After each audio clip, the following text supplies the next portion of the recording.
Very few people ask though, what's actually on the Rosetta Stone? What is written here? What mysteries of ancient Egyptian life? Over decades of hard work, we started to be able to translate hieroglyphics.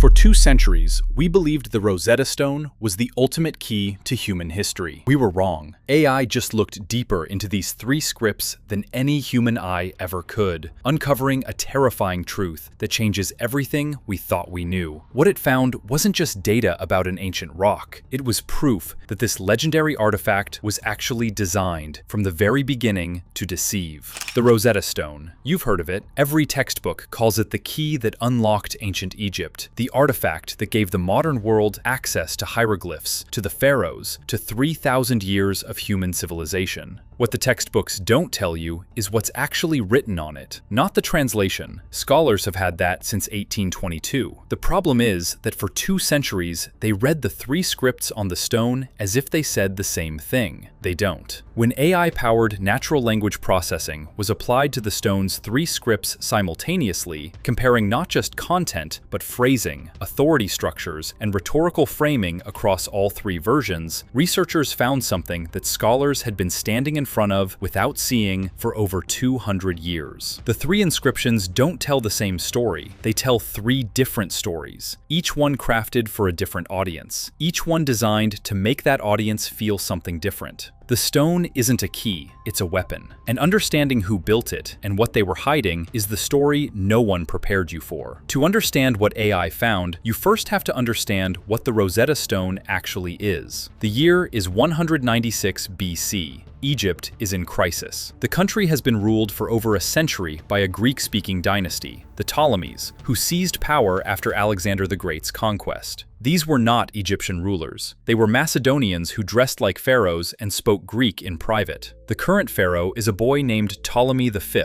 He is 13 years old. He is also, in almost every meaningful sense, a puppet. His father, Ptolemy IV, died under circumstances that ancient historians described as suspicious in the extreme. His mother, Queen Arsinoe III, a capable, politically powerful woman who commanded troops at the Battle of Raphia and whom historians describe as the one person capable of protecting her son, was murdered before she heard of her husband's death, assassinated in a palace coup by 2 court officials named Agathocles and Sosibius, who wanted the regency for themselves. Her funeral urn, when opened, contained not ashes, but only spices. That detail, noted by the Greek historian Polybius, was how the public first learned she had been killed. The boy she died to protect inherited the throne at 5 years old. He grew up surrounded by scheming ministers in a crumbling empire. By the time he was 13, his kingdom had lost its territories in Asia Minor, the Levant, most of its influence in the Aegean, and much of Upper Egypt to a native revolt led by a man who declared himself a rival pharaoh. Now picture the room where the Rosetta Stone was created. It is March 196 BC, the day after the coronation of the 13-year-old Ptolemy V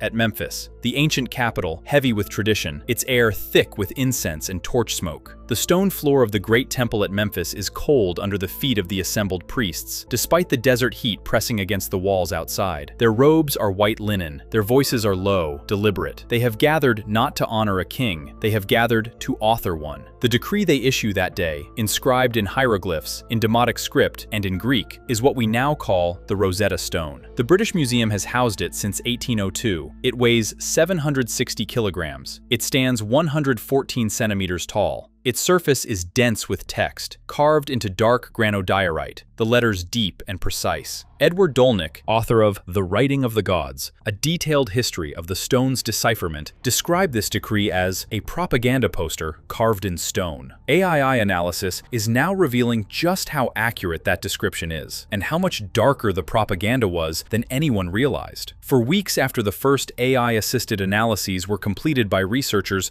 studying the stone's digital record, the linguistic patterns they found sat quietly in academic papers. Nobody made a video about it. Then, someone actually read all 3 scripts side by side. The Rosetta Stone contains 1 decree, 3 languages, 3 scripts, and as AI-powered natural language processing tools were applied to all 3 simultaneously, researchers identified something that had eluded 2 centuries of scholarship. The three versions aren't translations of each other, they're targeted messages. Scholars at institutions including the British Museum's Digital Epigraphy Project and researchers working with AI language tools noted that the hieroglyphic version, written in what the decree itself calls the language of the gods, reserved for sacred and priestly use, leans heavily on one specific framework: divine right. In the hieroglyphic text, Ptolemy V is framed as the living image of Horus, the falcon god who avenges his father and restores cosmic order. The language is religious, almost mythological. It is designed for an audience who speaks in those terms. The Demotic version, the everyday script of ordinary Egyptians, the language of markets and contracts and daily life, is more measured. It still praises the king, but the framing shifts. It emphasizes Ptolemy's practical benefactions, the taxes he canceled, the grain he gave to the temples, the prisoners he freed. It speaks in the language of a man who has done something useful for you, rather than a god who commands your worship.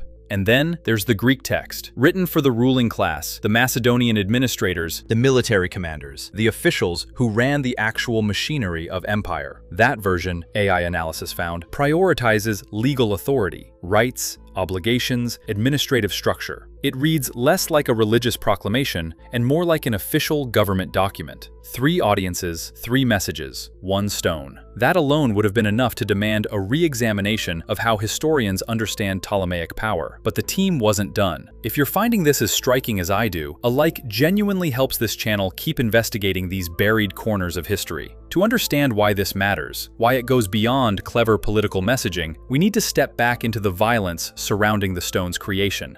The decree issued on the Rosetta Stone was not written by the king. Ptolemy V was 13. He was crowned at Memphis precisely because the city was a symbol of Egyptian tradition the Macedonian rulers needed for legitimacy. But the decree, the text on the stone, was drafted by a synod of Egyptian priests, a council of religious officials who had spent years navigating the chaos of regencies, court murders, and native revolts. According to the scholar Gunther Holbel, whose research on the Ptolemaic period is considered a foundational text in the field, the priests who wrote this decree were not simply honoring Ptolemy V, they were asserting their own power. The tax exemptions the stone grants to Egyptian temples were not generous gifts from a grateful king. They were concessions extracted from a boy who had no leverage to refuse. Holbel interprets the Rosetta Stone decree as evidence that the priests' power had grown so substantial that the Ptolemaic kings were now dependent on priestly support, not the other way around. The men who ordered this stone carved were the same men who had benefited, directly or indirectly, from the removal of every adult who might have protected the young king. With Arsinoe III murdered, with competent regents sidelined, with the empire losing territory on every border, the priests stepped into the vacuum, and they built a monument to themselves. A monument that declared, in 3 languages simultaneously, that the 13-year-old boy on the throne was a living god who had graciously granted them everything they wanted.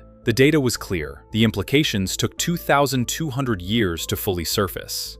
This is where the AI analysis becomes genuinely unsettling. Natural language processing doesn't just identify what a text says, it identifies how a text works. It maps the rhetorical strategies, the way sentences are structured to create authority, to invoke emotion, to suppress doubt. When researchers applied NLP tools to the Rosetta Stone's 3 scripts, they found that each version used different rhetorical architecture to achieve the same political goal: compliance. The hieroglyphic text uses what linguists call divine mandate framing. Every statement about the king's power is grounded in the will of the gods. You don't question it because questioning it would be impiety. The audience for this text, Egyptian priests and temple-goers, lived inside a worldview where divine authority was the ultimate source of legitimacy. The text speaks that language fluently. The Demotic text uses reciprocity framing. The king has done things for you. He canceled your taxes. He fed the sacred animals. He gave amnesty to prisoners. In return, you owe him recognition and worship.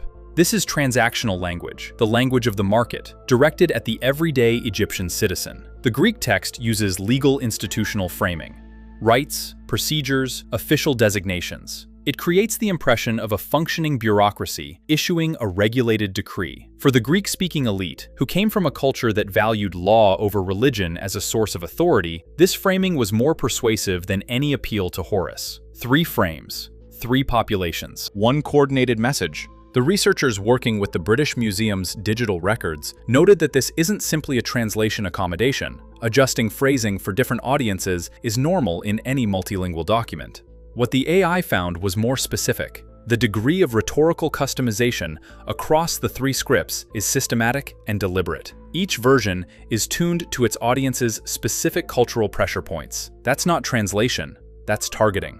And here's the detail that keeps historians up at night. This document was ordered to be reproduced and placed in every temple in Egypt. It was, in the most literal sense, a mass media campaign, 2,200 years before mass media existed. There's one more layer to this. The Rosetta Stone was not discovered on a temple wall. It was found in 1799, stuffed inside a military fortification, Fort Julian, near the town of Rashid, where it had been used as building material sometime around 1470 AD. The stone that unlocked all of ancient Egypt was, for over 1,000 years, just a chunk of rubble holding up someone's wall. French officer Pierre-François Bouchard pulled it from the masonry. He recognized immediately that something with three scripts running parallel was extraordinary. Scholars in Napoleon's Egyptian expedition, the 167 scientists, linguists, and engineers Napoleon had brought along, began working on it almost at once. It took them 20 years to crack it. Jean-François Champollion finally announced his transliteration of the Egyptian scripts in Paris in 1822. He used his knowledge of Coptic, the last descendant of ancient Egyptian, still spoken by Egypt's Christian community, as a bridge between the known Greek text and the unknown hieroglyphs. The day he cracked the code, accounts say he ran through the streets of Paris shouting, "I've got it!" then collapsed from exhaustion. What he got was the meaning. What AI is now giving us, 2 centuries later, is the architecture. Not what the stone says, but how it was designed to make people believe it. And the picture that emerges is this. The most important archaeological artifact in the world is not a celebration of a young king. It is a masterclass in manufactured consent, drafted by a priestly elite that controlled a parentless child, issued on the day rebel leaders were publicly executed just outside the city gates, and distributed to every corner of Egypt in 3 carefully engineered versions, each designed to feel inevitable to the people who read it. The priests who wrote it are not recorded by name on the stone itself. That too was a choice. Sit with that for a moment. The Rosetta Stone has been in the British Museum since 1802. It is one of the most visited artifacts on Earth. Millions of people have stood in front of it and felt something like awe,